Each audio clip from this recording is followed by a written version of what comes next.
श्रावण मास महात्म्य अध्याय 15। नमस्कार भाइयों बहनों, जय मां गायत्री। आप सभी का मेरे YouTube चैनल शुभकर माही अष्टों में स्वागत है। आज मैं आप सभी को अपने इस वीडियो में श्रावण मास महात्म्य के 15वें अध्याय की कथा सुनाने जा रही हूँ। आप सभी से अनुरोध है, अगर आप मेरे चैनल पर पहली बार आए हैं तो प्लीज हमारे चैनल को सब्सक्राइब, वीडियो को लाइक और वीडियो को ज्यादा से ज्यादा शेयर अवश्य करें, ताकि आपके साथ साथ आपके अपने भी इस कथा का लाभ उठा सकें और भगवान शिव का आशीर्वाद आपके साथ आपके घर परिवार पर सदा बना रहे। श्रावण मास महात्म्य के 15वें अध्याय में सुपोदन षष्ठी व्रत तथा अर्क विवाह विधि का वर्णन किया गया है। सनत कुमार कहते हैं कि हे शिव शंभु, मैंने नागों का यह आश्चर्यजनक जनक पंचमी व्रत तो सुन लिया। अब आप बताएं कि षष्ठी तिथि में कौन सा व्रत होता है और उसकी विधि क्या है। भगवान शिव कहते हैं कि श्रावण मास के शुक्ल पक्ष में षष्ठी तिथि को महामृत्यु का नाश करने वाले सुपोदन नामक शुभ व्रत को करना चाहिए। शिवालय में अथवा घर में ही प्रयत्न पूर्वक शिव का पूजन करके सुपोदन का नैवेद्य उन्हें विधि पूर्वक अर्पण करना चाहिए। इस व्रत के साधन में आम्र का लवण मिलाकर शाक और अनेक पदार्थों के नैवेद्य अर्पित करें। साथ ही ब्राह्मण को वायन प्रदान करें। जो इस विधि से व्रत करता है उसे अनंत पुण्य की प्राप्ति होती है। इस प्रकरण में लोग एक प्राचीन कहानी सुनाते हैं जो इस प्रकार है। प्राचीन समय में रोहित नाम का एक राजा था। काफी समय बीतने के बाद भी उसे पुत्र रत्न की प्राप्ति नहीं हुई। तब पुत्र की अभिलाषा में उस राजा ने अत्यंत कठोर तप किया। ब्रह्मा जी ने राजा से कहा, तुम्हारे प्रारब्ध में पुत्र नहीं है, तब भी पुत्र की लालसा है। वह राजा अपनी तपस्या से जरा भी विचलित नहीं हुआ। इसके बाद राजा तपस्या करते करते संकटग्रस्त हो गए। तब ब्रह्मा जी ने पुनः प्रकट होकर कहा, मैंने आपको पुत्र का वर तो दे दिया है, लेकिन आपका पुत्र अल्पायु होगा। तब राजा तथा उनकी पत्नी ने विचार किया कि इससे रानी का बांझपन तो दूर हो जाएगा, लेकिन संतानहीनता की निंदा नहीं होगी। कुछ समय बीत जाने के बाद ब्रह्मा जी के वरदान से उन्हें एक पुत्र की प्राप्ति हुई। राजा ने विधि पूर्वक उसके जात कर्म और सभी संस्कार करवाए। दक्षिणा नाम वाली उस रानी व राजा ने अपने पुत्र का नाम शिवदत्त रखा। उचित समय आने पर भयभीत चित्त वाले राजा ने पुत्र का यज्ञोपवीत संस्कार किया, किंतु राजा ने उसकी मृत्यु के भय से उसका विवाह नहीं किया। तदंतर 16वें साल में उसका पुत्र शिवदत्त मृत्यु को प्राप्त हो गया।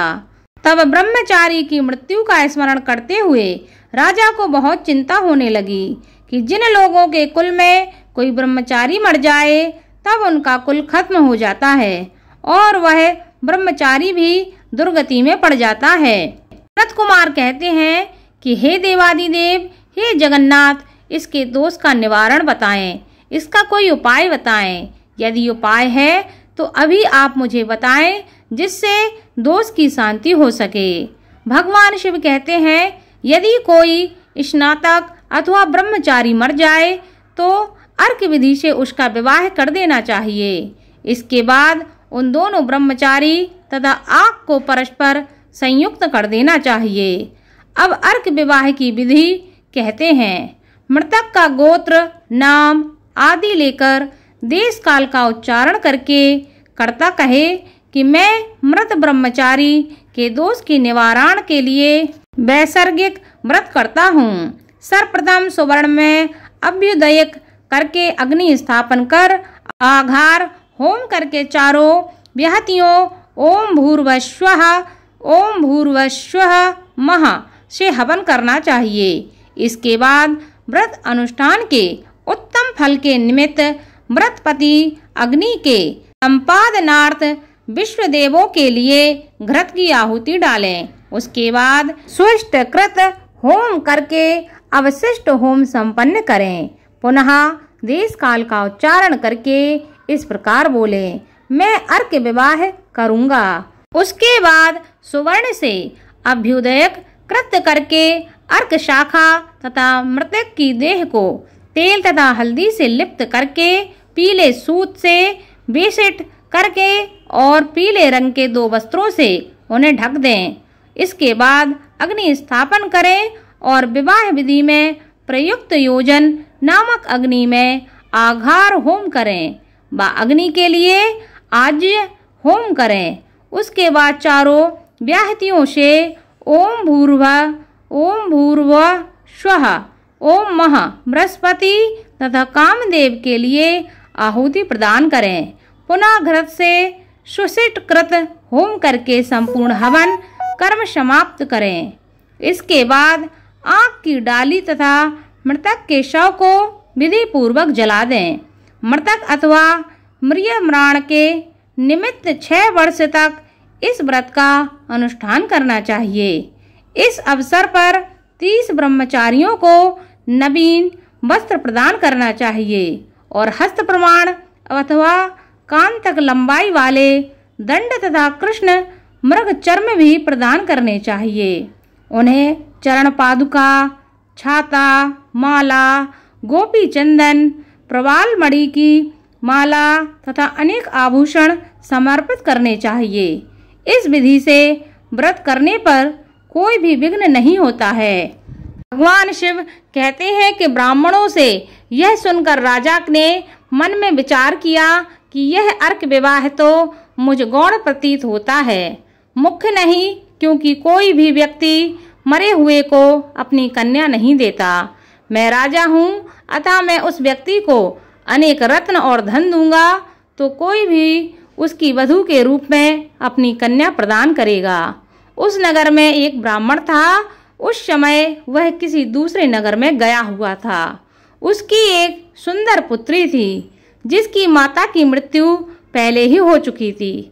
ब्राह्मण की दूसरी पत्नी भी, जो ब्राह्मण की पुत्री के प्रति बुरे विचार रखती थी तथा दुष्ट बनमाली थी। कन्या 10 वर्ष की थी तथा दीन थी और अपनी सौतेली माता के अधीन थी। अतः सौतेली माता ने दोष तथा अत्यधिक धन के लालच में 1 लाख मुद्रा लेकर उस कन्या को मृतक राजकुमार के लिए दे दिया।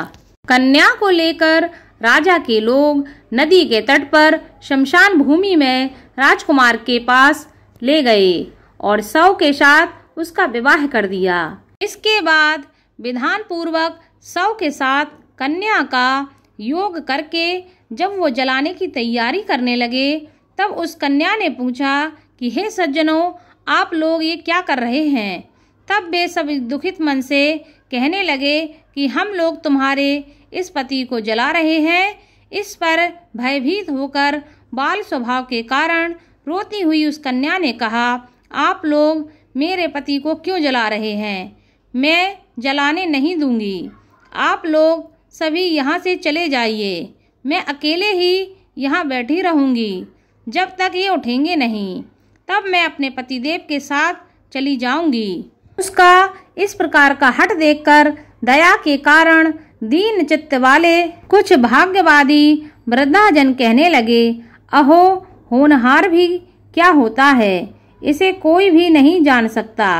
दीनों की रक्षा करने वाले तथा कृपालु भगवान ना जाने क्या करेंगे। सौत की पुत्री का भाव रखने के कारण सौतेली माता ने इस कन्या को बेचा था। अतः संभव है कि भगवान इसकी रक्षा कर रहे हैं। अतः हम लोग इस कन्या को व शव को नहीं जला सकते। इसलिए सभी को अच्छा लगे तो हम लोग यहाँ से चले जाना ही अच्छा है। परस्पर ऐसा निश्चय करके वे सब अपने नगर लौट गए। बाल स्वभाव के कारण यह सब क्या है, इसे ना जानती हुई भय से व्याकुल वह कन्या एकमात्र भगवान शिव तथा पार्वती का स्मरण करती रही। उस कन्या के स्मरण करने से सब कुछ जानने वाले तथा दया से पूर्ण हृदय वाले भगवान शिव पार्वती शीघ्र ही वहां आ गए। नंदी पर विराजमान उन तेज निधान भगवान गौरी शंकर को देखकर उन देवों को न जानती हुई भी उस कन्या ने पृथ्वी पर दंड की भांति पड़कर प्रणाम किया। तब उसे आश्वासन प्राप्त हुआ कि पति से तुम्हारे मिलने का समय अब आ गया है। तब कन्या ने कहा, मेरे पति अब जीवित नहीं होंगे। उसके बाल भाव से प्रसन्न तथा दया से परिपूर्ण भगवान शिव पार्वती ने कहा, तुम्हारी माता ने सुपोदन नामक व्रत किया था। उस व्रत का फल संकल्प करके तुम अपने पति को प्रदान करो। तुम कहो कि मेरी माता के द्वारा जो सुपोदन नामक व्रत किया गया है उसके प्रभाव से मेरे पति जीवित हो जाएं। तब कन्या ने वैसा ही किया और उसके परिणाम स्वरूप शिवदत्त जीवित हो उठा और वह खड़ा हो गया। उस कन्या को व्रत का उपदेश देकर भगवान शिव पार्वती अंतर्ध्यान हो गए। तब शिवदत्त ने उस कन्या से पूछा, तुम कौन हो और मैं यहाँ कैसे आया हूँ? उस कन्या ने उसे वृतांत कह सुनाया और रात हो गई है। प्रातः होने पर नदी के तट पर गए लोगों ने राजा को वापस आकर कहा कि हे राजन, आपका पुत्र और पुत्रवधू नदी के तट पर स्थित हैं। विश्वस्त लोगों से यह बात सुनकर राजा बहुत प्रसन्न हुआ और वह नदी के तट पर पहुंच गया। सभी लोग प्रसन्न होकर राजा की प्रशंसा करने लगे। वह बोले, हे राजन, मृत्यु के घर गया हुआ आपका पुत्र पुनः लौट आया है। इस पर राजा अपनी पुत्र वधू की प्रशंसा करने लगे और बोले कि मेरी प्रशंसा करने से कुछ नहीं होगा, क्योंकि यह शव प्रशंसा के योग मेरी वधू है। मैं तो भाग्यहीन था और अधम था। धन्य और सौभाग्यशालिनी तो यह है जो मेरी पुत्र वधू है, क्योंकि इसी के पुण्य प्रभाव से मेरा पुत्र जीवित हुआ है। इस प्रकार अपनी पुत्र वधू की प्रशंसा करके राजा ने दान तथा सम्मान के साथ श्रेष्ठ ब्राह्मणों का पूजन किया और ग्राम के बाहर जाकर मृत व्यक्ति के पुनः ग्राम में प्रवेश कराने से संबंधित शांति की विधि को ब्राह्मणों के निर्देश पर विधि पूर्वक संपन्न किया। हे वत्स, इस प्रकार मैंने आपसे यह सुपोदन नामक व्रत को कहा है। इसे 5 वर्ष तक करने के तदंतर उद्यापन करना चाहिए। पार्वती तथा भगवान शिव की प्रतिमा का प्रतिदिन पूजन करना चाहिए और प्रातःकाल आम के पल्लवों के साथ चरु का होम करना चाहिए। साथ ही नैवेद्य तथा वायन अर्पित करना चाहिए। मनुष्य यदि व्रत की बताई गई इस विधि के अनुसार आचरण करता है, व्रत को करता है, तो वह दीर्घजीवी पुत्र को प्राप्त करके मृत्यु के बाद शिवलोक को जाता है। इस प्रकार श्री स्कंद पुराण के अंतर्गत भगवान शिव और सनत कुमार संवाद में 15वां अध्याय संपन्न हुआ।